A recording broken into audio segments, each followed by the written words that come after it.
Wherever you go, whatever you do, throw a little at it. Omax, Vest and Briefs. Ambasamudram தொகுதி அதிமுக வேட்பாளர் இசக்கி சுப்பையா ஸ்ரீ அற்புத செல்வ விநாயகர் கோவிலில் சுவாமி தரிசனம் செய்துவிட்டு பிரச்சாரத்தை தொடங்கினார். கோபாலசமுத்திரம் பகுதியில் மேளதாளம் முழங்க மலர்கள் தூவி அவருக்கு அப்பகுதி மக்கள் உற்சாக வரவேற்பு அளித்தனர்.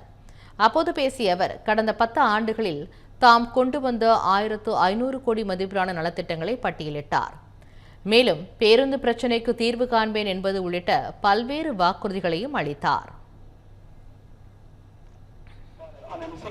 நான் என்றென்றும் நன்றியோடு வணங்கும் எனது அம்பை தொகுதி மக்களுக்கு நன்றி கலந்த வணக்கத்தை அன்புடன் தெரிவித்துக் கொண்டு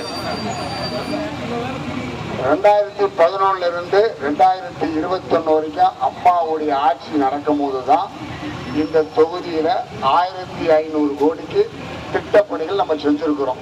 இறைவன் அருளால் வருகிற ஆட்சி நல்ல ஆட்சி, அம்மாவுடைய ஆட்சி எடப்பாடி தலைமையில் வரும் இல்லையா? அந்த ஆட்சி வரும்போது கண்டிப்பாக